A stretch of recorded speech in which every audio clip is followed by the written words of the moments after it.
दोस्तों ऐसा बोला जाता है कि आने वाले दिनों में अगर खुदा ना खास्ता कोई बलवार होता है तो वो होगा डेटा के लिए। और ये बात कोई कुछ हद तक सच भी है, क्योंकि आपने जो अभी केसेस देखते हैं, फेसबुक जैसी कंपनीज भी इस डेटा की चोरी से बच नहीं सकती। तो बहुत सारी ऐसी चीजें हैं जो डेटा के ऊपर बेस्ड है इस दुनिया में।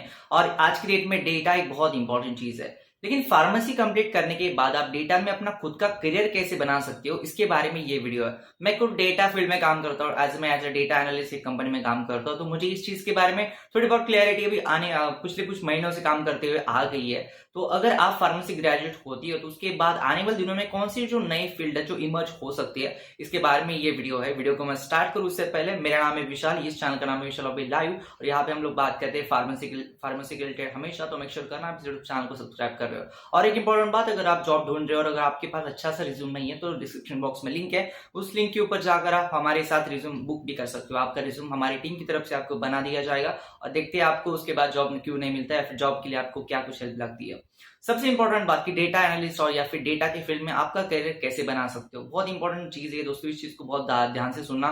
दोस्तों क्या है, फार्मेसी फील्ड में सिर्फ दवाई बनाना एक काम नहीं होता, उसके अलावा बहुत सारे काम होते हैं, जैसे कि नई दवाई बनाना, या फिर आप जो दवाई बना रहे हो उसके जैसे सेम जो दवाई कोई बना रहा है उसके ड्रग के प्राइसेस कितने हैं। यानी अगर फॉर एग्जांपल की कंपनी इंडिया में वो दवाई बना रही है तो जरूरी नहीं कि वो सिर्फ इंडिया में ही अपनी दवाई बेच रही है। बहुत सारी ऐसी कंट्रीज है जहाँ पे वो कंपनी अपनी दवाई बेच सकती है। जैसे कि अगर उसका एफडीए का ऑडिट सक्सेसफुल हो जाता है तो अमेरिका जैसी कंट्री में, यूएसए में अपनी दवाई बेच सकती है। या फिर सेम केस में अगर ऑस्ट्रेलिया की हेल्थ एजेंसी की तरफ से उसको अप्रूवल मिल जाता है तो ऑस्ट्रेलिया में वो बेच सकती है। यानी कोई ऐसी लिमिटेशंस नहीं होती, जिस वजह से होता है कि फार्मेसी फील्ड में बहुत सारी कॉम्प्लिकेटेड चीजें होती है। और एक बात ये होती है कि एक ही दवाई सिर्फ एक कंटेंट में नहीं होती। जैसे कि फॉर एग्जांपल कुछ दवाई होती है जो 250 mg की भी मिलती है, 500 की भी मिलती है, 750 mg की भी मिलती है, 1000 mg का भी उसकी कोई टैबलेट मिलती है, या फिर कई बार उसका इंजेक्शन भी होता है 1000 mg का। ऐसे बहुत सारी चीजें आपको फार्मेसी फील्ड में देखने को मिलती है। इस वजह से डेटा जो है बहुत कॉम्प्लेक्स होता है, डेटा बहुत कॉम्प्लिकेटेड बन जाता है।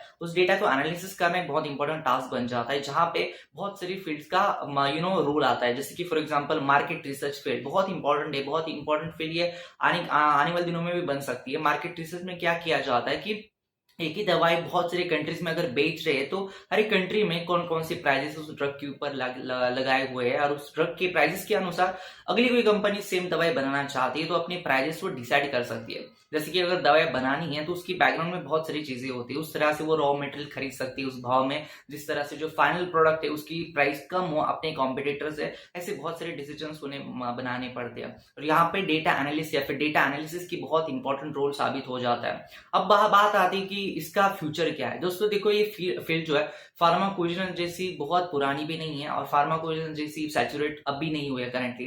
फार्माकोविजिलेंस की इंडिया में कंडीशन बहुत बुरी है, जहां तक मैं देख पा रहा हूँ, जहां तक मेरी पर्सपेक्टिव से। रीजन बिंग कि एक ही फील्ड के ऊपर सारे लोगों ने जब धावा बोल दिया तो उस फील्ड का हाल यही होता है। मैं पिछले 3 साल से लगभग वीडियो बना रहा हूँ और तब से भी मैं यही कह रहा हूँ कि एक फील्ड नहीं है, बहुत सारी फील्ड्स है। लेकिन अनफॉर्चुनेटली नया कोई फ्रेशर मार्केट में आता है तो उसकी जुबान पर एक ही फील्ड का नाम होता है, वो होता है फार्माकोविजिलेंस। और आज की डेट में कंडीशन आप सब लोगों को पता है कि ना ही फार्माकोविजिलेंस में जो लोग काम कर रहे हैं उनकी सैलरीज बढ़ पा रही है अच्छी खासी तरीके से। जो लोग फ्रेशर है उनको अच्छी तरीके से जॉब नहीं मिल पा रही है, जो उस फील्ड में ऑलरेडी है वो खुश नहीं है। रीजन भी कि वर्कलोड बहुत है, क्योंकि कंपनीज को भी ये चीज पता चल गई है कि मार्केट में बहुत सारी लोग हैं जो फार्माकोविजिलेंस डिपार्टमेंट में आना चाहते हैं, जिस तरह से जो करंटली काम कर रहे हैं उनकी वो लोग ज्यादा केयर नहीं कर पा रहे। ये ऐसी बहुत सारी चीजें है जो एक दूसरे के ऊपर डिपेंड होती है। यहाँ पे मैं आपको कहूंगा कि जो इमर्जिंग फील्ड है वहां पे आपको ध्यान रखना चाहिए, जैसे डेटा एनालिसिस हो गया, मार्केट रिसर्च भी उसका ही एक पार्ट आता है। और पता नहीं ऐसे बहुत सारी फील्ड्स आने वाले दिनों में इमर्ज हो सकते हैं। अब दूसरा सवाल आता है कि आप अपना करियर डेटा एनालिसिस फील्ड में कैसे बना सकते हो। दोस्तों देखो, डेटा एनालिसिस फील्ड में अगर आपको करियर बनाना है, सबसे इंपॉर्टेंट बात कि डेटा एनालिसिस फील्ड क्या है आपको समझ में आना चाहिए। दूसरी बात कि आपकी डिग्री के बेस के ऊपर भी आप डेटा एनालिसिस फील्ड में करियर बना सकते हो। रीजन बीइंग कि आपके पास कुछ स्किल्स होने बहुत जरूरी है, जैसे कि आपको माइक्रोसॉफ्ट एक्सेल बहुत अच्छे तरीके से यूज करता हुआ आना चाहिए, क्योंकि डेटा एनालिसिस करने के लिए जो most of the time 70% software use किए जाते हैं उसके कहीं ना कहीं जो बेसिक्स है उसमें एक्सेल छुपा हुआ होता है। तो इसलिए माइक्रोसॉफ्ट एक्सेल आपके लिए बहुत इंपॉर्टेंट है। चाहे एडवांस ना सीखो, लेकिन बेसिक एक्सेल आपको डिग्री खत्म होते होते आपको आना चाहिए, वी लुकअप लगाने आना चाहिए आपको। और ऐसी छोटी छोटी चीजें स्किल्स अगर आप सीखते जाओगे तो आने वाले दिनों में डेटा एनालिसिस फील्ड क्या किसी और फील्ड में भी आप जाने के लिए बहुत आसानी आपके लिए हो जाएगी।